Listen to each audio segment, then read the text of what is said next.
Halo guys, kembali lagi bersama aku Tridiansi di sini. Pernah nggak kalian tuh membayangkan sebuah kehidupan rumah tangga yang tampaknya bahagia bisa berakhir menjadi tragedi yang besar? Hal ini terjadi dalam kasusnya Laci Peterson yang menghilang pada tanggal 24 Desember 2002 dari rumahnya di Modesto saat sedang hamil 8 bulan. Sementara suaminya, Scott Peterson, mengaku pergi memancing di Berkeley Marina. Beberapa bulan kemudian, jenazah Laci dan juga bayinya ditemukan di Teluk San Francisco, dan penyelidikan mengungkap kebohongan serta perselingkuhan yang berujung pada vonis bersalah terhadap Scott, sehingga kasus ini menunjukkan bahwa kejahatan serius bisa terjadi di lingkungan paling dekat sekalipun, menegaskan pentingnya kejujuran, kewaspadaan, dan kepekaan dalam hubungan, serta mengingatkan bahwa di balik kehidupan yang tampaknya normal, selalu ada kemungkinan tersembunyi yang dapat mengubah segalanya secara tiba-tiba. Oke, seperti apa kasusnya? Kita langsung aja masuk ke isi pembahasannya.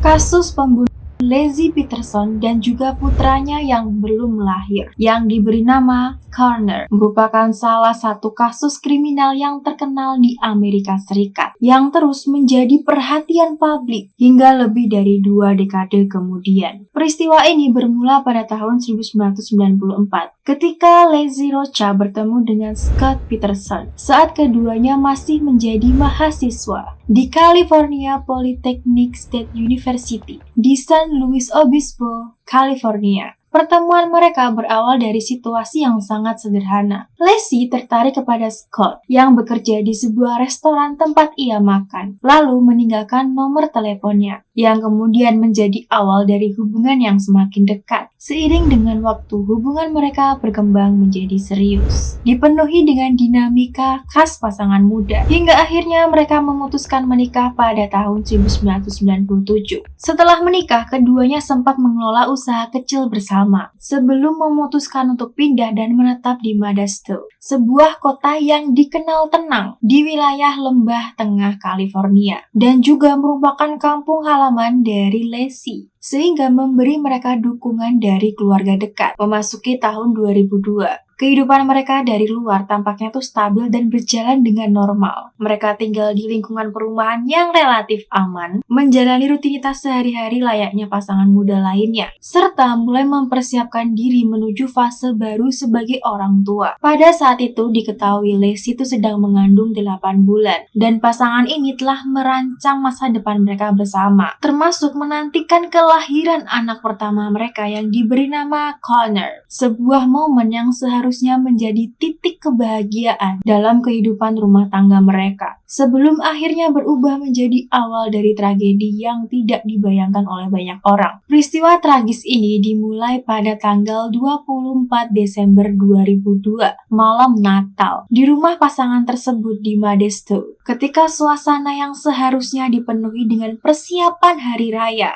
justru berubah menjadi awal dari misteri besar. Pada pagi hari itu, Scott mengaku meninggalkan rumah untuk pergi memancing seorang diri di Berkeley Marina yang berjarak sekitar 90 mil dari tempat mereka tinggal dan berada di kawasan Teluk San Francisco. Ia mengatakan bahwa sebelum berangkat, istrinya yaitu Laci sedang berada di rumah dengan keadaan hamil 8 bulan dan berencana menjalani aktivitas ringan seperti membersihkan rumah serta mengajak anjing peliharaan mereka bernama Mackenzie berjalan-jalan di sekitar lingkungan perumahan tersebut. Menurut pengakuannya, semuanya tampaknya normal ketika ia pergi, tanpa adanya tanda-tanda yang mencurigakan. Namun, situasi berubah ketika Scott kembali ke rumah pada sore harinya. Ia mengeklaim tidak menemukan Laci di rumah maupun di lingkungan sekitar, melainkan hanya menemukan Mackenzie sudah berada di halaman dengan tali pengikat yang masih terpasang, seolah telah dikembalikan oleh seseorang. Ia juga menemukan beberapa barang pribadi milik Lacey, seperti dompet dan juga kunci yang masih berada di dalam rumah, yang menimbulkan kecurigaan karena kecil kemungkinan Lacey pergi tanpa membawa barang-barang penting tersebut. Merasa ada sesuatu yang gak beres nih, Scott kemudian menghubungi keluarga dari Lacey, dan pada malam harinya ayah tirinya Lacey secara resmi melaporkan hilangnya Lacey kepada pihak kepolisian di Modesto. Laporan ini menjadi titik awal penyelidikan besar yang kemudian berkembang menjadi salah satu kasus kriminal yang menyita perhatian publik di Amerika Serikat. Sejak akhir bulan Desember tahun 2002 hingga awal tahun 2003, operasi pencarian besar-besaran dilakukan di wilayah Modesto dan juga sekitarnya, melibatkan aparat kepolisian lokal, FBI, keluarga, teman, serta ratusan relawan yang sukarela membantu untuk menyisir berbagai lokasi seperti taman, sungai, hingga area perumahan. Upaya pencarian ini dilakukan secara intensif di setiap harinya, disertai penyebaran selembaran orang hilang dan juga pengumuman publik. Sementara media nasional mulai memberikan perhatian besar, sehingga dengan cepat kasus ini menjadi sorotan di seluruh Amerika Serikat. Di tengah proses penyelidikan yang terus berkembang, pada tanggal 30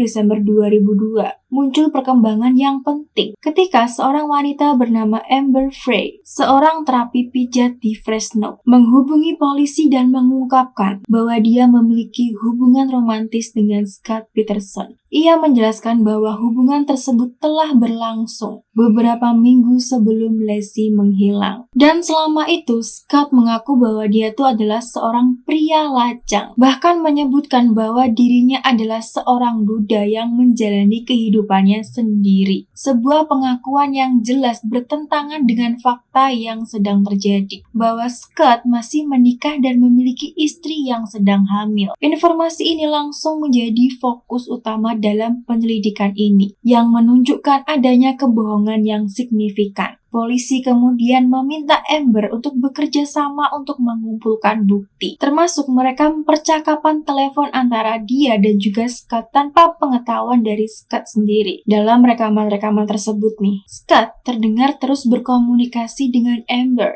dengan sikap yang relatif tenang. Bahkan ketika pencarian terhadap istrinya berlangsung secara luas, ia berulang kali memberikan informasi yang tidak benar mengenai keberadaannya, termasuk mengaku sedang berada di Paris, padahal sebenarnya dia berada di Modesto, yang semakin memperkuat bahwa adanya sesuatu yang sedang ditutup-tutupi. Pada 24 Januari 2003, Amber secara terbuka mengungkapkan hubungan mereka di salah satu konferensi pers, menyampaikan penyesalannya kepada keluarga Lacey dan menjelaskan bahwa dia tidak mengetahui status Scott sebelumnya. Pengakuan ini menjadi titik penting yang tidak hanya mempengaruhi arah penyelidikan, tetapi juga membentuk opini publik, karena sejak saat itu kecurigaan kepada Scott semakin meningkat. Dan kasus ini semakin mendapatkan tekanan besar dari perhatian media dan masyarakat luas. Penyelidikan berubah menjadi kasus pembunuhan pada awal Maret 2003. Puncaknya terjadi pada tanggal 13 dan 14 April 2003, ketika dua jenazah ditemukan terdampar di pesisir Teluk San Francisco, tak jauh dari area Scott mengaku memancing di Berkeley Marina. Jenazah tersebut kemudian diidentifikasi melalui tes DNA sebagai Lacey Peterson dan juga bayinya yang belum lahir. Penemuan ini menjadi titik balik utama dalam kasus ini. Pada 18 April 2003, Scott ditangkap di San Diego saat berada di dekat lapangan golf dengan membawa uang tunai dengan jumlah yang cukup besar, beberapa ponsel dan juga identitas orang lain. Ia kemudian didakwa dengan dua tuduhan pembunuhan berencana, pembunuhan tingkat pertama untuk Lacey dan tingkat kedua untuk Connor. Persidangan dimulai pada 1 Juni 2004, namun dipindahkan dari Modesto ke San Mateo County, tepatnya di Redwood City, karena tingginya tekanan publik dan kekhawatiran bahwa Scott tidak akan mendapatkan persidangan yang adil di tempat asalnya. Selama persidangan yang berlangsung berbulan-bulan, jaksa penuntut membangun kasus dengan bukti yang tidak langsung, termasuk perilaku Scott setelah menghilangnya Lacey, perselingkuhannya dengan Amber Frey, serta fakta bahwa jenazah ditemukan di tempat yang sama dengan tempat ia mengaku memancing. Sementara itu, tim pembela berargumen tidak ada bukti yang langsung yang membuktikan terkaitnya Scott dengan pembunuhan tersebut dan mengajukan teori alternatif bahwa Lacey menjadi korban dari penculikan. Pada 12 November 2004, juri menyatakan bahwa Peterson bersalah atas kedua tuduhan pembunuhan. Beberapa bulan kemudian, tepatnya pada tanggal 15 Maret 2005, ia dijatuhi hukuman mati di pengadilan California dan ditempatkan di penjara San Quentin. Namun, perjalanan hukum tidak selesai sampai di situ. Setelah berbagai upaya banding, pada 24 Agustus 2020, Mahkamah Agung California membatalkan hukuman mati bagi Scott dengan alasan adanya kesalahan signifikan dalam proses seleksi juri, meskipun tetap mempertahankan vonis bersalah pada Scott. Kasus ini kemudian dikembalikan ke pengadilan tingkat bawah untuk peninjauan ulang terkait hukuman. Pada 8 Desember 2021, Scott dijatuhi hukuman ulang berupa penjara seumur hidup tanpa kemungkinan pembebasan bersyarat. Upaya untuk mendapatkan persidangan ulang secara penuh kembali diajukan, termasuk pada tahun 2022, namun ditolak oleh hakim dengan menyatakan tidak ada bukti bahwa proses pengadilan sebelumnya tidak adil secara signifikan, termasuk tahun 2024. Perkembangan baru muncul ketika Los Angeles Innocence Project mengambil alih kasus ini dan melakukan penyelidikan ulang. Mereka mengeklaim adanya bukti baru, termasuk kemungkinan kesalahan dalam analisis waktu kematian berdasarkan perkembangan janin. Dugaan keterkaitan dengan adanya kasus perampokan di sekitar rumah Peterson ketika Lacey menghilang, serta permintaan pengujian DNA ulang terhadap barang bukti lama menggunakan teknologi modern. Meskipun klaim-klaim ini kembali mendapatkan perhatian dari publik dan memicu perdebatan yang baru, hingga saat ini tidak ada keputusan pengadilan yang membatalkan vonis bersalah terhadap Scott Peterson. Secara hukum, dia tetap dinyatakan bersalah atas pembunuhan yang terjadi sejak menghilangnya Lacey pada 24 Desember 2002 di Modesto hingga penemuan jenazah pada bulan April 2003 di Teluk San Francisco. Kasus ini tetap menjadi salah satu contoh yang paling kompleks dari penggunaan bukti yang tidak langsung dalam sistem peradilan pidana, sekaligus menunjukkan bagaimana sebuah kasus dapat terus diperdebatkan bahkan puluhan tahun setelah vonis dijatuhkan. Oke, seperti ini aja pembahasan dari kasus ini. Pesan hidup apa yang bisa kita ambil dari kasus ini, guys?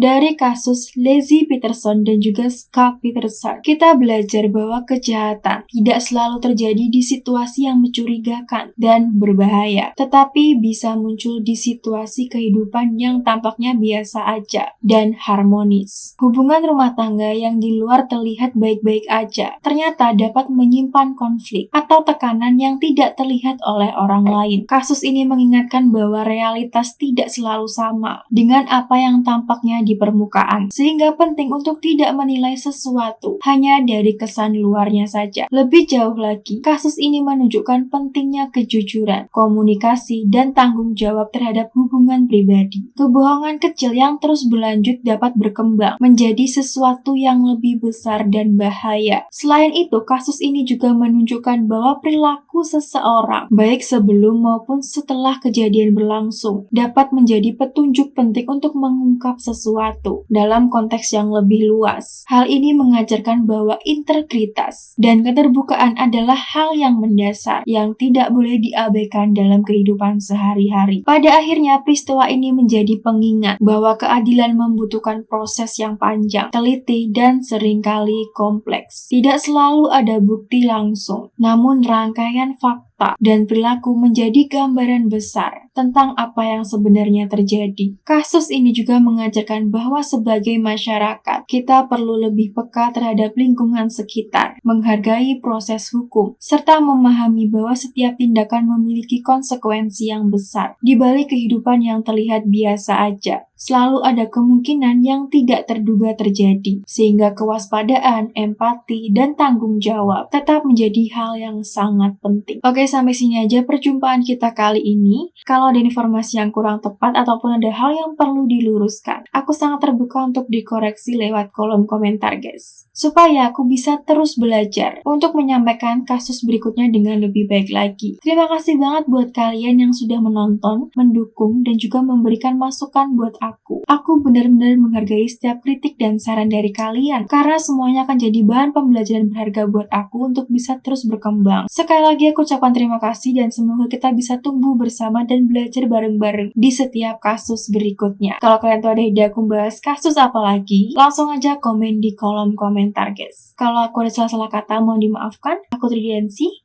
Bye-bye.